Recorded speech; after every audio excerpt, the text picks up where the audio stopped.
So you're a car enthusiast on a budget. You want something that's fast, fun, and more exciting than everyday traffic.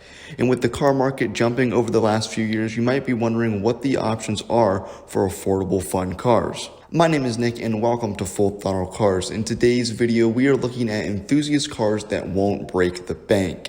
All that you can buy for under $10,000. And I'm not talking about high mileage beater cars. I'm talking about clean, nice examples that you can buy for $10K. You may have heard that Miata is always the answer, and for a $10,000 sports car, it's a pretty good one. In this price range, you're going to be able to find an NA or NB generation Miata. The NA is going to come with a 1.6 or 1.8 liter four-cylinder engine, putting out 116 or 128 horsepower respectively. Now, this is not going to win you any drag races, but this car is light, coming in at only around 2,200 pounds. So that makes for a pretty fun and nimble driving experience despite the low power. The NB loses the pop-up headlights, but gets a little bit of a nicer interior and a power bump up to about 140 horsepower. It also doesn't add much weight with that power bump, so it's still a pretty nimble, fun car. Now, it's kind of just a personal preference on whether you like the look of the NA or the NB and what exactly you're looking for, but both of those you can find in that 10K range. If you really want more power, the Miata is also a pretty popular option for engine swaps.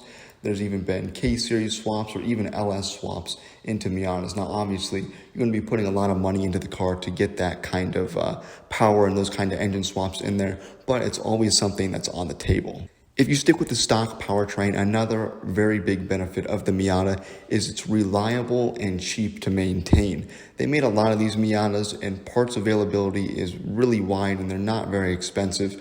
So if something does break on it, you're going to be able to replace it pretty easily and very cheap. So if you don't want to worry about expensive maintenance repairs and want something that's little, it's nimble, it's fun around the curves and whatnot on the back roads, the Miata might be the choice for you. If you like the reliability of the Miata but want something a little more practical, perhaps you should check out the Honda Civic Si. For the $10,000 price range, you're going to mostly find 8th generation SIs, but there's a few 9th gens that will fall under that 10K mark as well. It just depends on how many miles you want on the car. Now, this 8th gen Civic Si comes with a 4-cylinder VTEC K20 engine, putting out 197 horsepower, so a pretty good jump over the Miata. The Si was offered exclusively with a manual transmission. It was actually something I was considering purchasing a few years back before I bought another car on this list. You also have the practicality of getting this in either a coupe or a sedan if you want a little bit more space. And this is a Honda Civic at the end of the day. It is a reliable car that frequently goes past 200,000 miles. These cars are so reliable, and if that's something that's a high priority to you, this might be a very good option. And if something does break, chances are it's not going to be that expensive to fix. As I just mentioned, I did not buy a Civic Si. Instead, I bought something else, and that brings us to the Nissan 350Z. Now, this is the third Japanese car on this list. We do get to some American cars and a German car later on in the list, but if you want something that's reliable, affordable, and fun, the Japanese automakers are going to have the most options. The 350Z started production in 2003 and ran up until 2008. You got this car in a 3.5 liter V6 engine, putting out 287 horsepower for the first few model years, and then that was later bumped up to 306. Now, this car came in a manual or automatic, and you could get it in a coupe or convertible. I ended up going with a 350Z instead of the Civic Si because I didn't really need the practicality of having more space in a car. I already have a sedan. Behind me, you can see, which hint might be later on in the video. But with the 350Z, you get more power for roughly the same price as a Civic Si, and you get a pretty good sounding V6 stock. The 350Z also has pretty good reliability and parts aren't that expensive. If you want something that has pretty good reliability and more power than the previous two cars, the 350Z is a pretty good choice. For the first non-Japanese car on this list, we have the Ford Mustang. The Mustang is perhaps one of the most iconic and well-known cars produced by an American manufacturer, and it's a pretty good option for under 10K. Given that the Mustang has been produced for 6 decades, there's actually several generations to choose from. If you're looking for a V8, you probably want to look at the SN95 generation. This ran from 1994 up until 2004 and had a couple different V8s throughout the life cycle. First, you started with about a 215 horsepower V8, and then later on it was upgraded to 260 horsepower V8. You also had a couple of Mustang Cobra options, which you may not be able to find for under $10,000, but I still wanted to mention them anyways. That bumped up the horsepower a good bit. The 1995 had a 240 horsepower V8, and the 1999 had a 320 horsepower V8. If you're looking for a bit newer of a Mustang, the S197 generation started in 2005, and you can find some V6 models under that $10K price point. Now, the V6 is not that powerful, but still pretty similar to the previous generation V8s in horsepower, coming in at about 210. While the Mustang might not be as reliable as some of the Japanese cars on this list, they made a lot of them. There's pretty easy to find parts for them, and it's not really that expensive. So if you want something that's American, you want an American muscle car, the Mustang is probably your best bet. The fifth car on this list is actually sitting right behind me, the 2004 to 2008 Acura TL. With heated leather seats, this car is going to give you a little bit more of a premium or luxury feel compared to some of the other cars on this list. The TL is powered by a 3.2-liter V6 engine, putting out 270 horsepower for the 2004 and 5 model years, but that was decreased down to 258 for the 2006 through 2008 model years. You can also get it in the Type S variant, which is the one that I have behind me.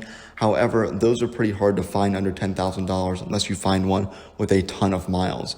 But they do bump the power up to 286 out of a 3.5-liter V6. Most TLs are automatics, but you can find them in a manual, both the Type S and the standard TL. Now, if you do go with a manual, you will pay a little bit of a price premium over an automatic, but it's still a fun option. The TL combines performance, practicality, and reliability all in a pretty good price.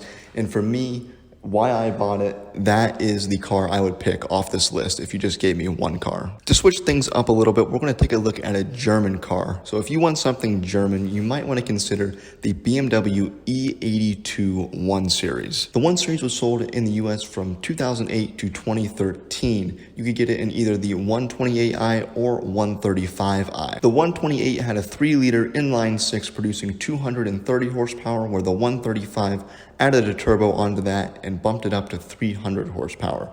You could get these in both automatics or manuals, but again, if you want a manual, you're going to pay a bit of a premium. The 1 Series is a really good looking car and will have a pretty nice interior compared to some of the other cars on this list, and is also the most modern car on this list, again going up until 2013. The downside of the BMW is going to be its reliability.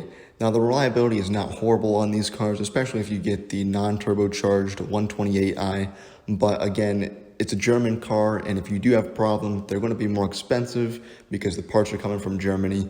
It's not going to be like working on a domestic car or a Japanese car for that matter. That being said, the 1 Series is a good looking car with good power regardless of the engine choice. If you want one of these, you're just going to want to have a little bit more money sitting on the side to cover anything that's going to pop up. Before we get to the last vehicle, I want to give an honorable mention to the Porsche Boxster. I didn't include the Boxster on the main list because to get one under 10K, you are going to be getting a very high mileage one, or one that's kind of got some issues or may not be very good cosmetically or what have you. But it is pretty cool that you can get a Porsche for under $10,000. To finish off the list, we have one more American car, and that would be the C4 Corvette. The C4 Corvette was produced between 1984 and 1996, making it the oldest car on this list. The 80s generation had a mid-200s horsepower 5.7-liter V8, where by the time the 90s came around, they had a couple more engine options, including an LT1 V8 that put out 300 horsepower. Again, considering this is the oldest car on the list, you might have some more work you need to put into it to get it to tip-top shape, but if you want to work on your car, this might be a good option. Since this is a 30-plus-year-old car, it might not have the nicest interior, it might have some squeaks and rattles, but again, that's coming with the territory when you're buying a car that old. The Corvette is another one of those iconic American cars that almost everybody's going to recognize the name.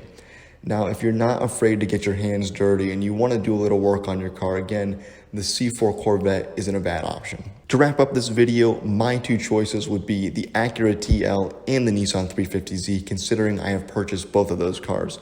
I've had a good ownership experience with both of these cars, but let me know your thoughts down in the comments. Did I miss any car?